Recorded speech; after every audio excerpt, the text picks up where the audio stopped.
feel like I'm forgetting something. Got my spooky mask. Got my spooky nails. Got my spooky blood orange tea. What am I forgetting? Oh, yeah. Spooky lighting. All right. Welcome, Sword Family, to the early Halloween edition of the Teahouse.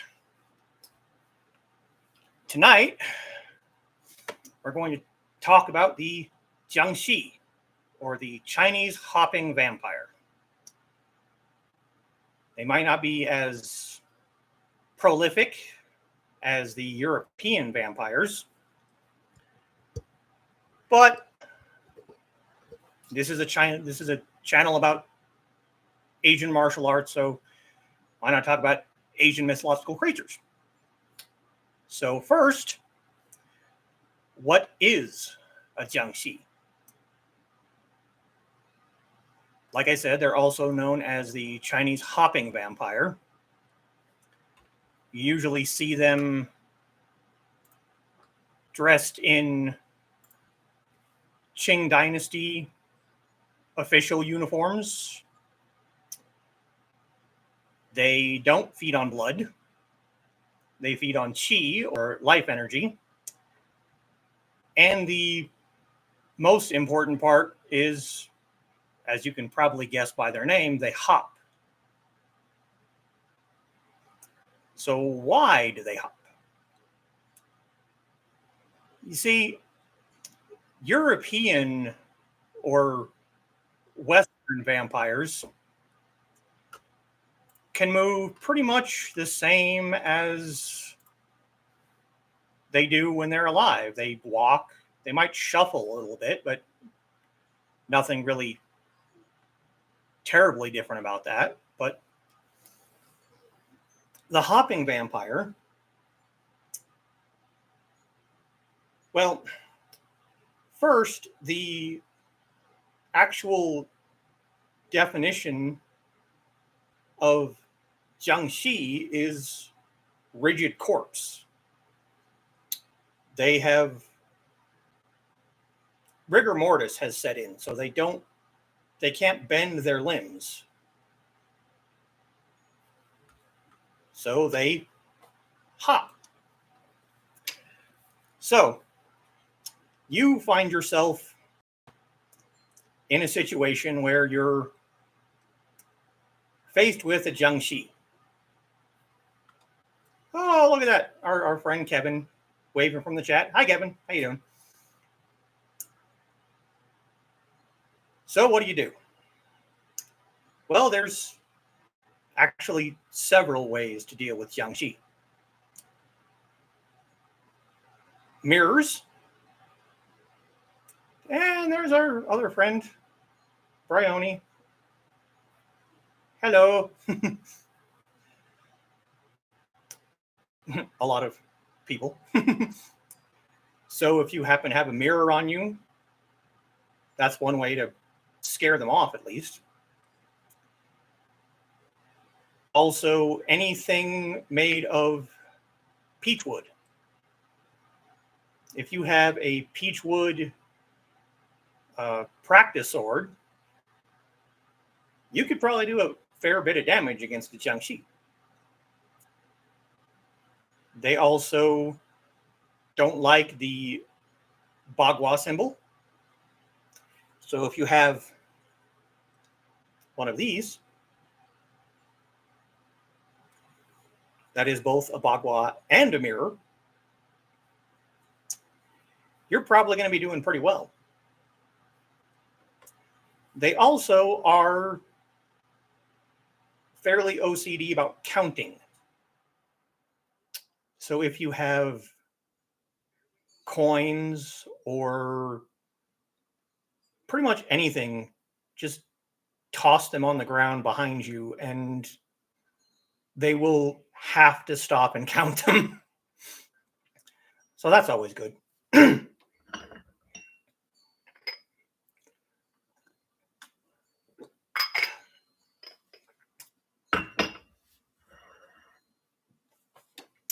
Is Count Von Count Chinese?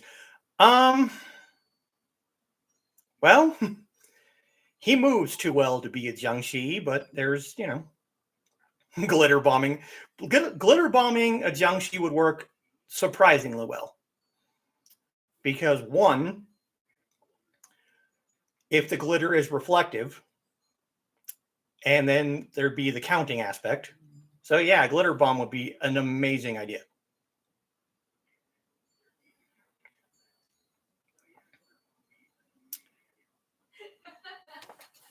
Glitter bombing would be good. That'd be. I'll have to remember that. It's a good idea. They don't particularly like glutinous rice, which probably also goes with the counting aspect. You throw rice at them and then they have to count it. Holding your breath. I have no idea why that works, but if you hold your breath, they can't find you.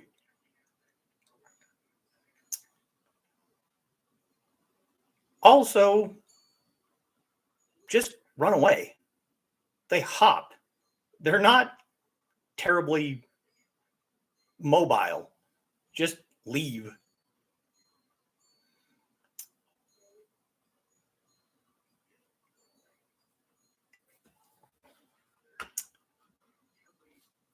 They also, if you happen to have a enchanted paper talisman, which, yeah, we all just carry those around with us, don't we? It's usually a long, thin strip of yellow paper with red writing on it. Pictures online of Jiāngshī, you're usually going to see them with a paper talisman stuck to their forehead. Yeah, if they're focusing on heat or smell, that would be why holding your breath works. Kevin says, I don't know, that never seems to work in horror movies. This low limping killer always keeps up with. Well, see, that's the thing.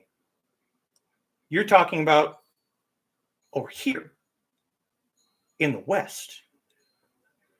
Over there, it might work different. We don't know. Actually, if you want to see a fairly entertaining Jiāngshī video, go look up, I think it's called A Kung Fu Vampire Story from Martial Club. I'll stick it in the details of this video when we're done. But it's fairly old, but it's pretty entertaining. You can also look up Vampire Effect with Jackie Chan's son, JC Chan. You don't see Jiāngshī a lot. At least over here. I'm sure there's plenty of them over in Asia, but here you just don't see them, which I think is kind of sad because they're fairly entertaining monsters, if you want to call them that.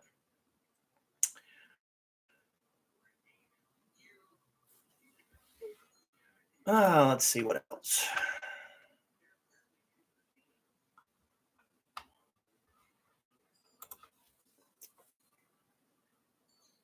Yeah, see, not sure where you heard about them from. It's possible, maybe anime. I don't know. I know of the Martial Club video and the 2 Vampire Effect movies, and that's about it. And I watch a lot of Asian television and movies, and those are the only 3 times I can honestly think of where you actually come across the Jiāngshī.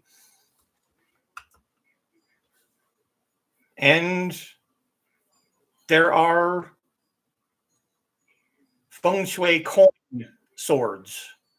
You can usually find them in most Asian gift stores. Those are also pretty effective against the Jiāngshī if you happen to come across one, which probably won't, but yeah, see, could have been anime.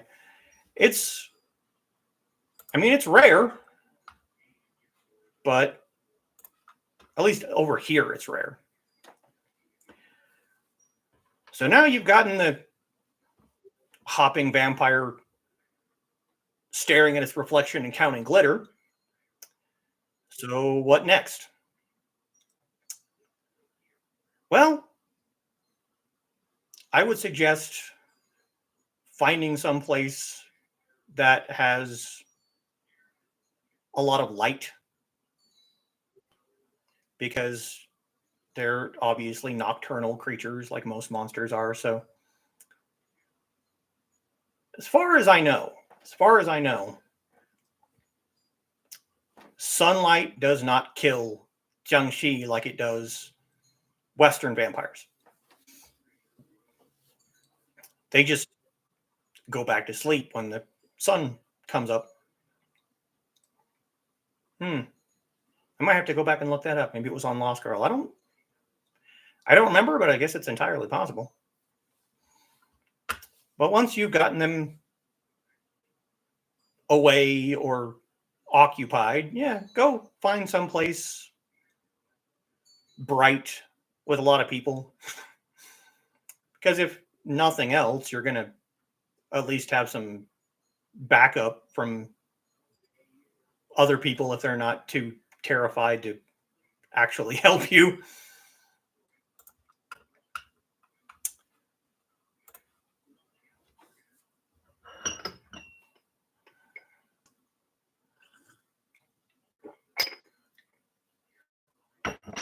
That is just one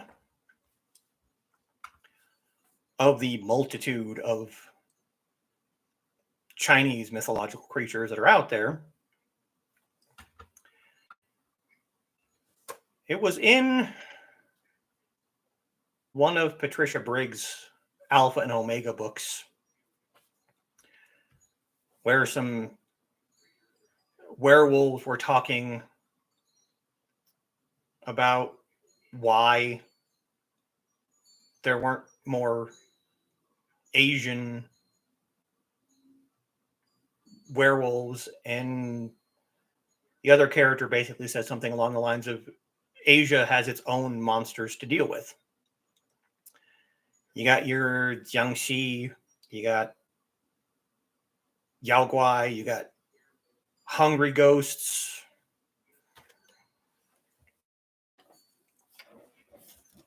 But a lot of them are going to have the same basic ways of dealing with them.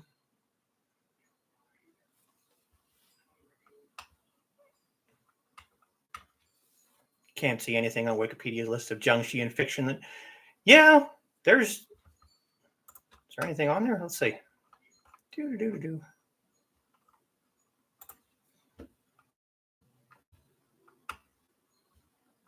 Literature, Hong Kong cinema, yeah, see, there you go. Encounters of the Spooky Kind. Mr. Vampire, yeah, I've seen that one. Oh, there you go. An episode of Jackie Chan Adventures had a Jiāngshī in it. It's interesting. I don't remember that one. Video games. Now here's one.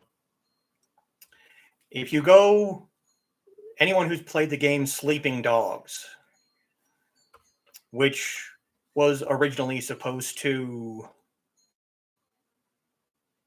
if anyone remembers the true crime series, Streets of LA and Streets of New York, Sleeping Dogs was originally supposed to be true crime Streets of Hong Kong. And then whatever happened, and it didn't turn out that way. And then it took several more years, and you get Sleeping Dogs. It's basically the true crime games, only with an undercover Hong Kong police detective. But one of the DLC for that game has to deal with Jiāngshī. And one of the things that you can pick up, one of the weapons that you can pick up is a peachwood sword, and it just demolishes every Jiāngshī you run across.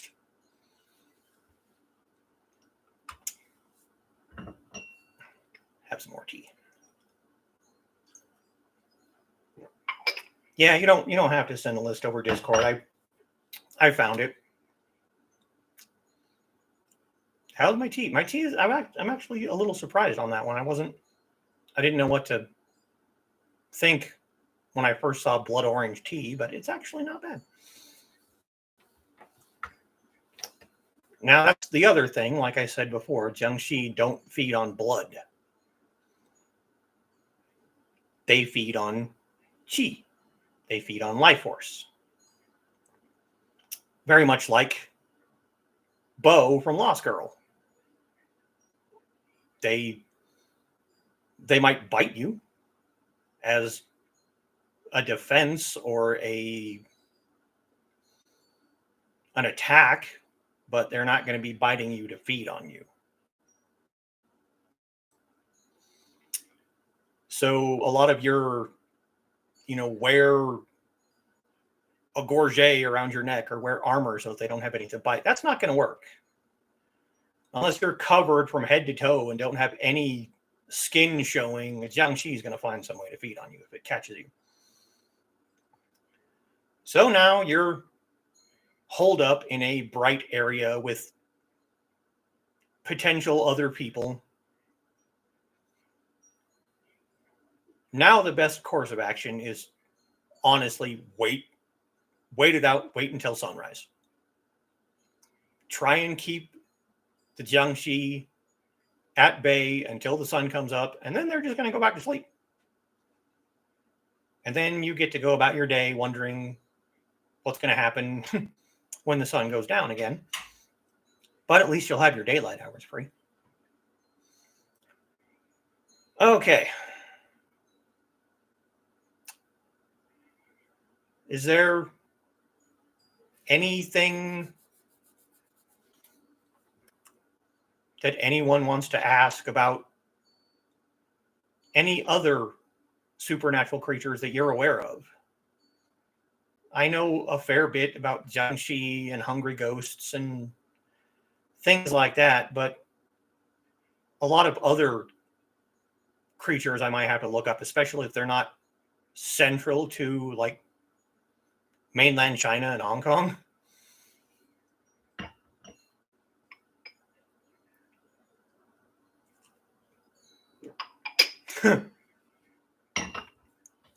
Kevin says, as one of my Halloween t-shirts says, sleep all day, party all night. Yeah, see, the problem with that is a lot of your more dangerous supernatural creatures are also going to be out at night. Of course, maybe you are one and we just don't know. I used to be a fairly well-known night owl, and now I'm kind of a little bit of both. I don't go to bed until after midnight, and I usually get up between 7:30 and 8 o'clock in the morning. So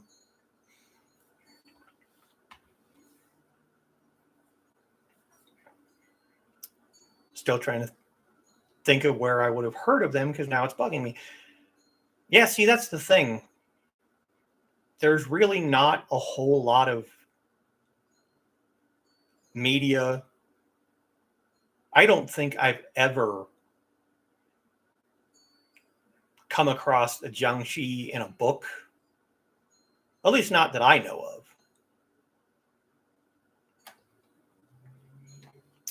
I know there's movies, there's TV series, video games, but they're pretty rare. Well, he is awake pretty late at night. Yeah, no kidding. I've noticed. TV tropes page. I don't think I've seen that. Might have to check that out. So let's see what else we can talk about. One of my all-time favorite Chinese dramas is The Untamed. And depending on if you read the book or watch the anime, or watch the TV series, you either have a disembodied arm, or you have a haunted sword that is the, let's say, driving force for the second half of the TV series. It's leading people, it's leading your main characters. That show is fairly brutally murdered and brought back as a ghost. He even gets the nickname of the Ghost General. He is controlled by one of the main characters who plays a flute to control the ghost, but he's not actually a ghost because he's corporeal. He's more, I don't know. I'm not really sure how you would classify him, because he's flesh and blood, and other than being monumentally pale after he comes back from the dead, not a whole lot changes about him. I'm gonna have to think about that and come back to that. Kevin says, now I want a Harry Dresden short story where he visits China with Mouse. Oh boy. Harry Dresden and a big ass Tibetan Mastiff. Yeah, that could be an interesting tale. Might actually have to find someone or write it myself.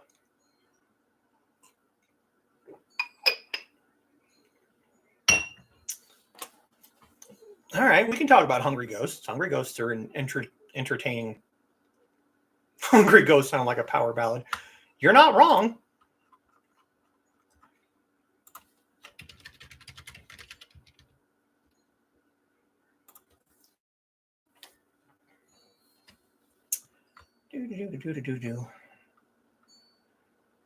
So, Hungry Ghosts. Hungry Ghosts are a well-known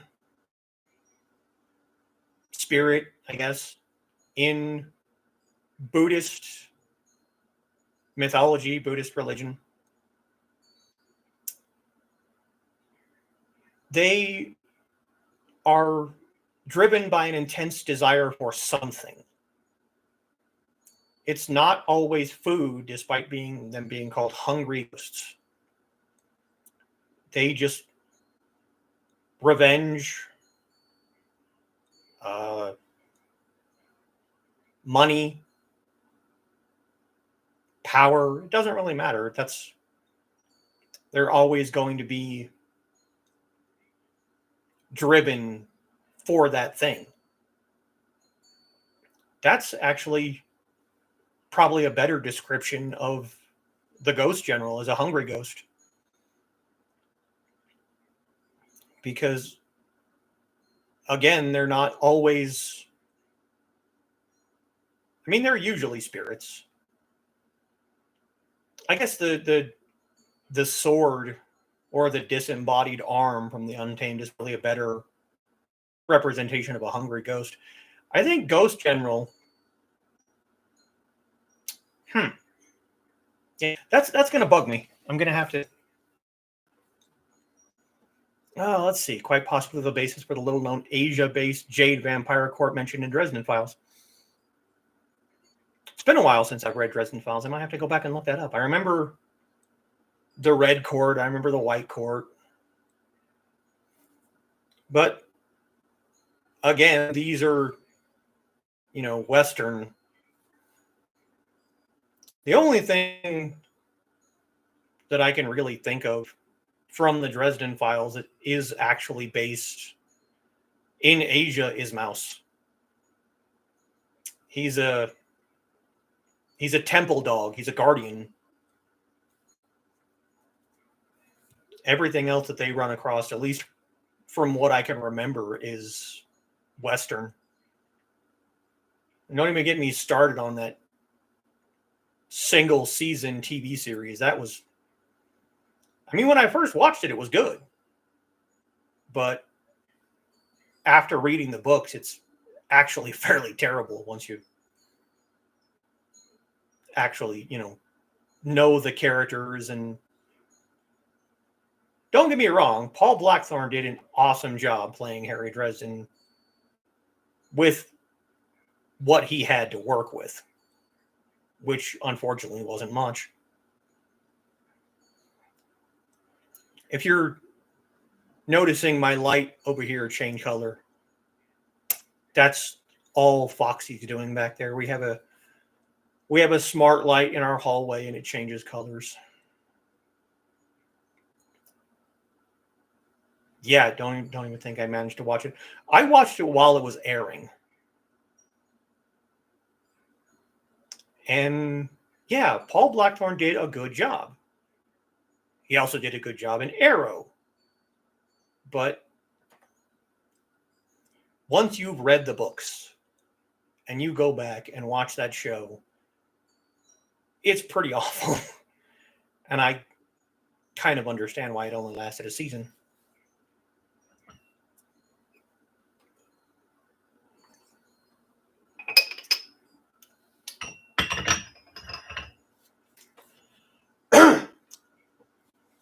All right, what else we got here?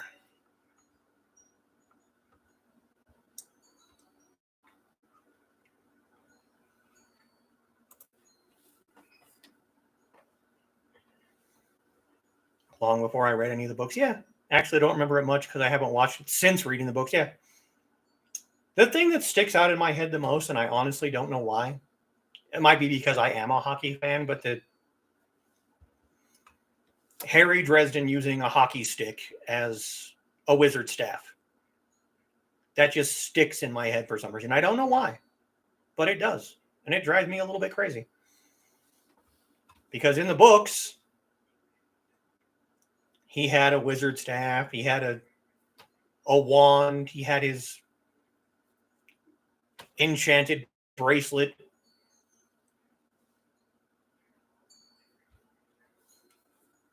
And then you watch the TV and he has none of it. And they, for some reason, merged the character of Karen Murphy and oh no, I can't remember her name. That's gonna drive me nuts.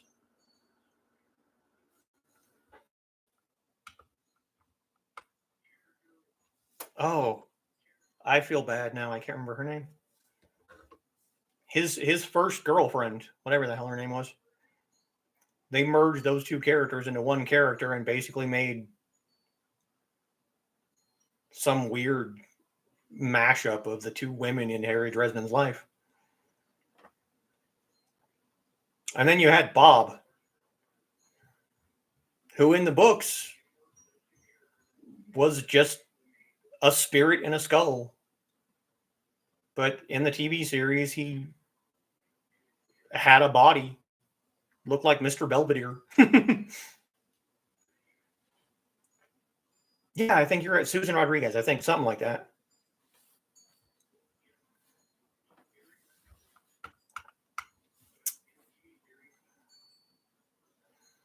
Either saving money casting or figured no one would be able to tell the two. Yeah, see, that's the problem. If you've read the books, if you're a fan of the books, you're going to know books. If it had been the other way around, whew, wow. I would have been pissed. And the really funny thing is, I still like the show. If I ran across it on, I don't know, DVD or something, I'd probably grab it. But once you've read the books, it's not that great. Okay. Look at that. We're only half hour in, and I've basically run out of stuff to talk about. So often the people doing the shows haven't read the books, or at very least aren't fans. Yeah, that's years ago, probably 5 or 6 or more years ago now. I heard that one of my favorite book series, the Mercy Thompson books, was getting, or someone bought the rights to make movies or TVs of those books. And on one hand, I am fairly happy with the idea of someone taking those books and doing something with them.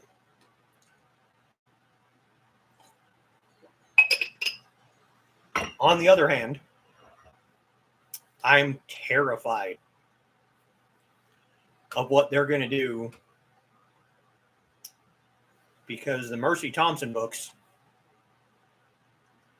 have way too many characters that early on in the book, they're not really all that important. They're just kind of there.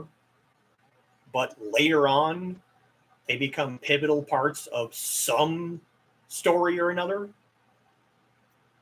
So it would be an issue if you haven't read the books to go, oh, we're just going to cast some random background extra for this character, and then later on that character gets their own important storyline, and it's like, oh shit, now we have to actually pay attention to this person. Whereas before they were just a background character. Complain often about the Dune movies from the 80s. See, I've never read Dune, I've never seen the movies, and I don't know if I care. Right now, Dune is kind of like the Hunger Games was for me a few years ago. There's just way too much hype about it for me to actually care. I did eventually go out and watch at least a couple of the Hunger Game movies, and they're not bad, but I don't think they deserve the amount of praise and stuff that they got when they were coming out. Oh, here we go. Tell us more about the Temple Guardians. If you have been to a Buddhist temple, or even if you've just seen pictures, you'll notice on either side of the entrance, there's going to be these big stone lion-like creatures. Those are what here in the West are called foo dogs. They're also known as guardians. They're usually a kind of chimera-like creature. They have a lion head, usually a large feline body, and the male usually has a under one paw, and the female has a cub under the opposite paw. That's to basically remind you to, protect the young. They're usually, they're almost always put at the entrances of buildings. And it's believed that just the look in their eyes will be enough to keep evil people from entering the building, which hence they're, guardians. tried reading Dune a few times over the years and just couldn't get into it. Yeah, that happens. That actually happened to me fairly recently. And I entirely blame Twilight for it. See, I have never seen any of the Twilight movies. I've never read the books. I know enough about the overall story to know that I would probably hate it. But for some completely unknown to me reason, when everyone was all about sparkly Mormon vampires, it kind of made me miss the homoerotic Anne Rice Interview with a Vampire people. So I was in one of our local thrift stores and I came across a copy of Interview with a Vampire. That was awful. I'm not even joking. That was one of the worst books I've ever read. I could not get past the first chapter of that book. I was amazingly glad that I had only spent like $1.25 on that book, because it was one of the worst things I have ever read. And that's saying something, because I read some horrible stuff when I was younger.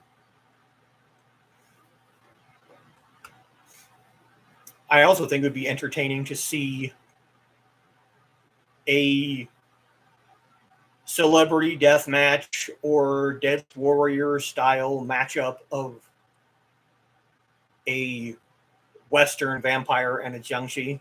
I think that'd be entertaining to me.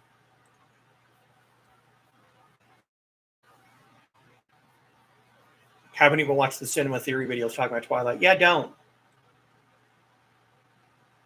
I know enough. I've read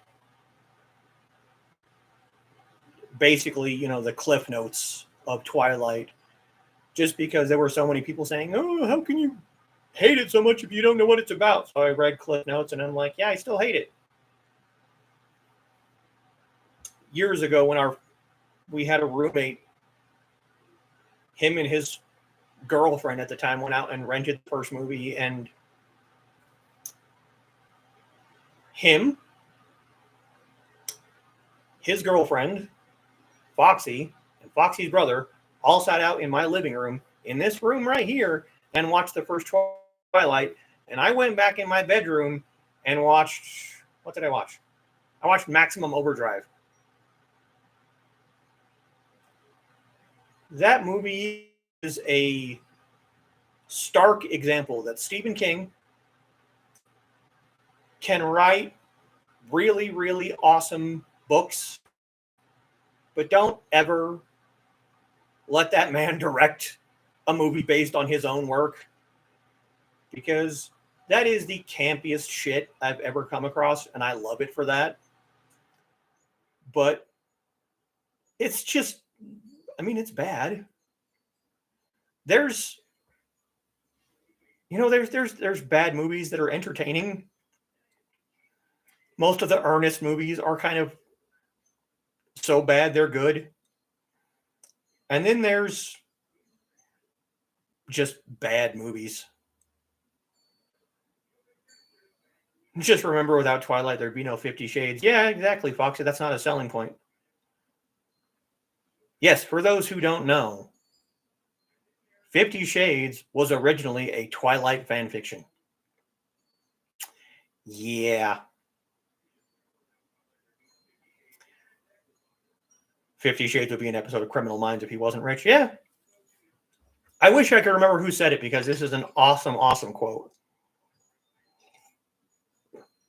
But I heard someone say the Danny DeVito test.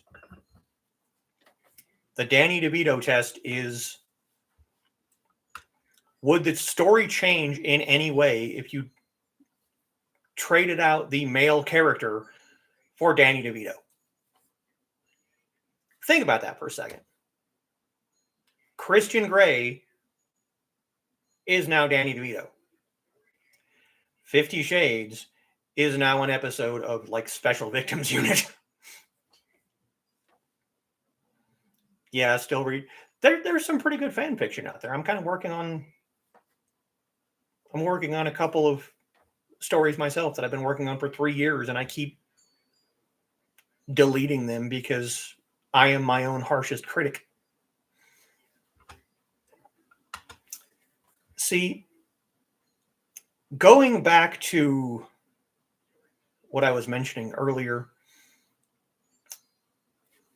you don't see a lot of Asian or specifically, excuse me, specifically Chinese characters as werewolves or lycans.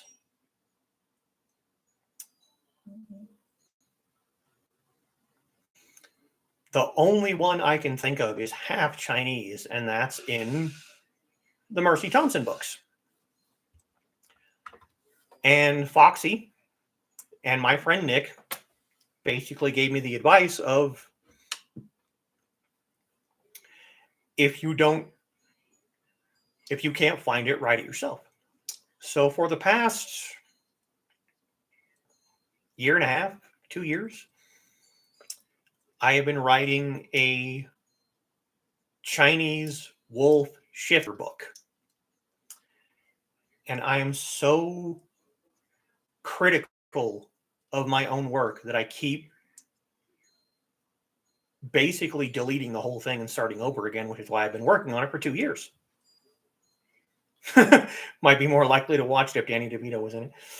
All right. If that's what you're into, we don't king shame here. Yeah, outlines of stories I haven't written. I have 2 specific ones that I'm working on, and then I have just, I don't know, hundreds of short story ideas that just something will pop in my head and I'll be like, hey, that sounds like, something that might be fun. I used to do them as D&D characters. I had a small little app on my phone where I would write character ideas for characters I'd probably never play. And then it started to evolve into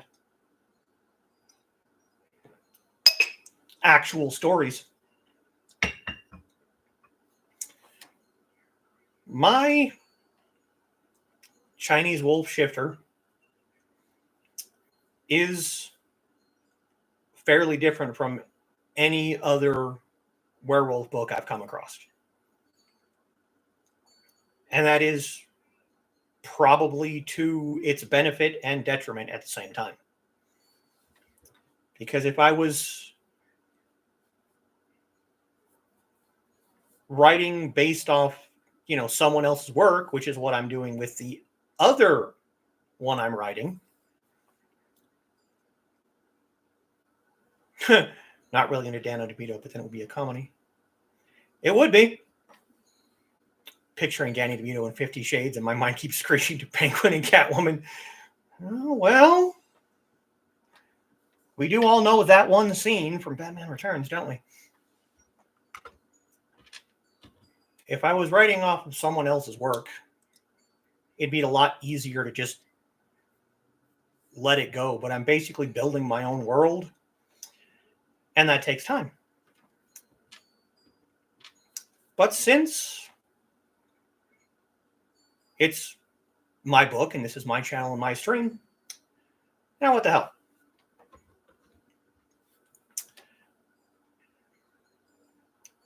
The main character is an ex-professional fighter that met a woman after a fight.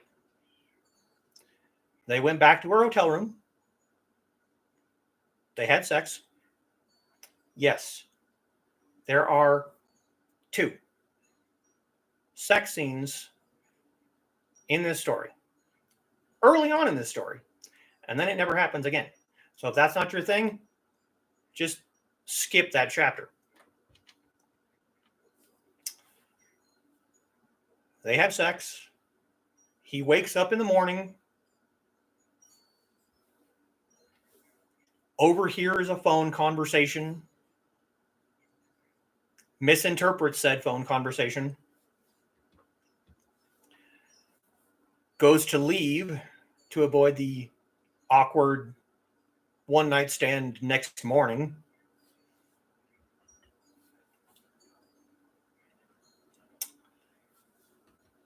Her boyfriend shows up,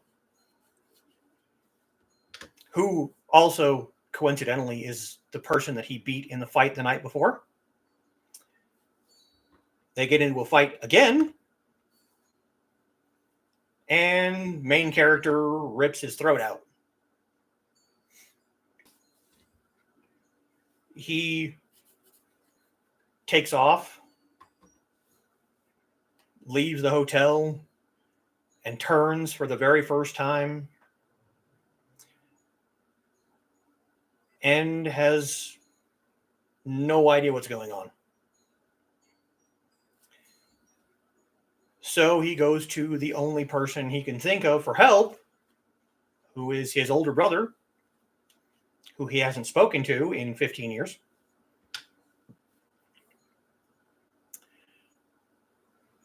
The older brother runs a company. We'll just put it that way. We don't want to give too much away. And he's also a different Asian creature. Also not going to give that away. And basically tosses his own brother out on the street because he's now a barbarian because he got turned into a werewolf. And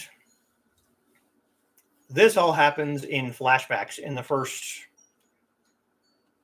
5 chapters, maybe. The rest of the book returns to the present day. And you find out, and this is where it's different.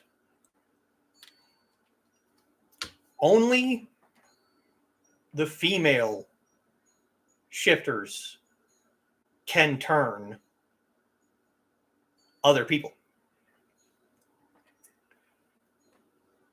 Once or twice a month, I haven't decided if it's going to be once or twice. Twice a month, a female shifter will go into heat, and that is the only time that they can turn someone. Yeah, female species is deadlier than male. Yeah, in this case, it's kind of true. So, in my universe, the female shifters are pretty highly prized because they're the only ones that can create more werewolves. Well, someone or something is going around and killing off all of the female werewolves. So our main character, who has spent several years being the only Chinese shifter on Earth, has to go and play reluctant hero and find out who or what is killing off all of the females. And along the way, he meets other outcasts, other people that don't fit within the small boxes of their communities. Some people might make appearances in said book in one form or another.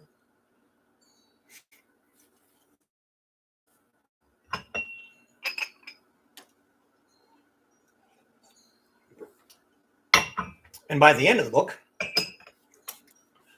our reluctant hero has come to realize that all of these broken people have become the pack that he never had. He's protective of them. He worries about them. He goes out of his way to help them. So, yeah. That's my idea for a Chinese shifter. Yeah. Neat thought about shifters, but yeah, see, I not only wanted to write the Chinese werewolf book that I've never found, I also wanted to kind of break the mold when it comes to that kind of book and not just have, big, strong, manly main character who smashes everyone. And no, this guy spends the entirety of the book wondering, what the hell am I doing? This is not me. I mean, the book begins with him in a room full of people and feeling completely alone because he's the only Chinese person there. He's in a room full of werewolves and he's the only Chinese person. He spends part of his flashback searching for other Chinese creatures like himself, and he finds zero. He's the only one. So you don't have your everything he has learned about what he is has been process of elimination. He's learned it all by himself. Because when you're learning something on your own, it's really, really easy to be wrong. But since you're the only one, there's no way for you to know that you're wrong.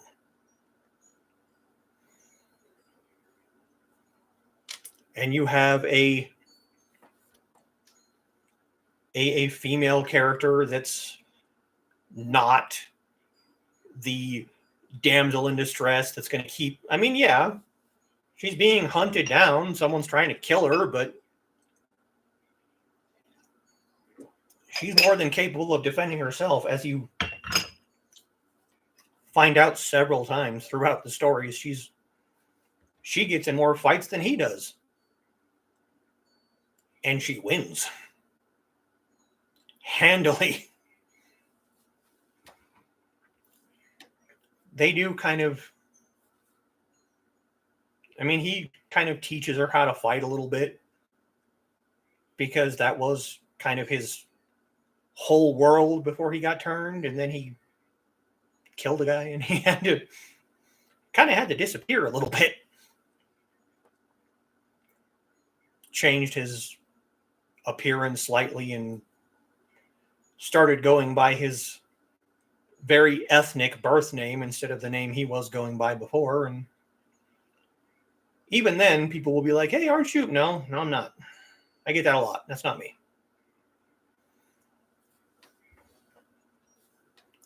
The other one I'm working on,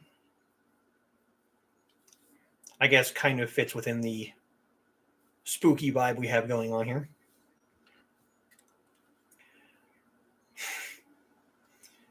Once upon a time, I came up with an idea. I've always been interested in true crime stories, and it always kind of bugged me, the ones that never get solved. And I remember, I think I was watching the Highlander TV series, and an idea popped in my head. Now, the reason that this one has taken me so long to write and it's still not done is because I have a opposition to being an asshole. There's two paths. You know, you have the light and a dark side in the Tales of the Old Republic games.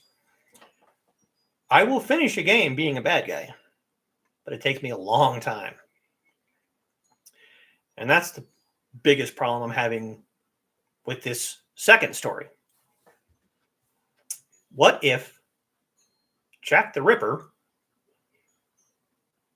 didn't stop killing?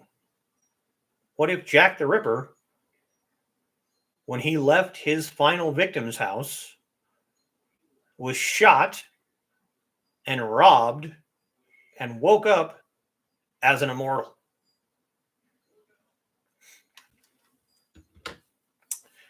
Yeah. He's not a hero. He's an asshole. He's a murderer. He's a scumbag. The one saving grace I can give him is when his mentor, his first teacher, is killed, he actually feels remorse. He actually feels bad for the loss of human life. And he follows her killer onto the Titanic. I'll let you stew on that one. Think of a few episodes that might have sparked that idea. Yeah. I love Highlander. But that's why I'm having such a hard time writing that particular story. Because I keep wanting to redeem him. I keep wanting him to do something not inherently evil. And then I have to remind myself, no, this is not the hero of the book. He is a bad guy. You don't run across very many stories where the bad guy wins. I mean, there are a few. If you've never seen the Richard Gere movie Primal Fear, go watch it. The bad guy wins.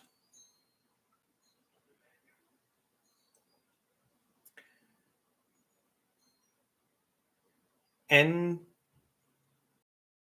it's difficult for me to try and write a crazy serial killer that just goes and runs around and takes heads. Mostly women, because, I mean, it is Jack the Ripper. Hey, I like my happy endings too much. That's the problem I'm having with this story, because when I wrote it, I wrote the introduction and I wrote the ending. And then I just have to fill out everything in between. And the ending has our friend Jack walking into a parking garage, sensing another immortal, and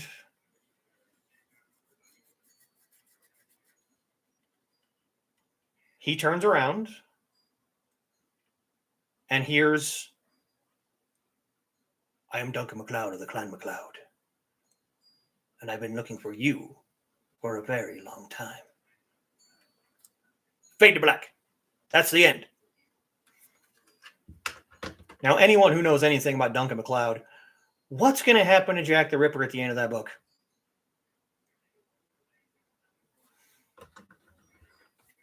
Fallen with Denzel Washington. Yeah, he tells you at the beginning of the movie, the bad guy wins. Oh, no, Brianni. Jack didn't kill Amanda. Amanda is still very much alive. as is Richie, because I refuse to follow canon. Far as I'm concerned, the end of season 5 never happened, and season 6 was just a fever dream. Kind of like Highlander 2.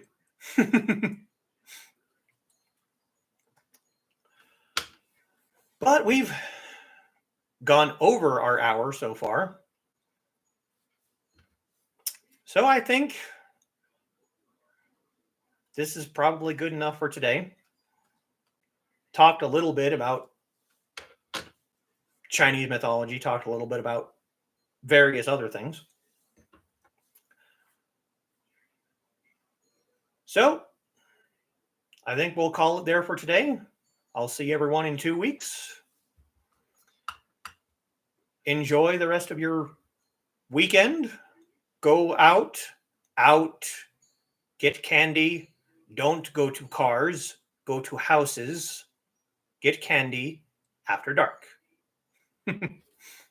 再见。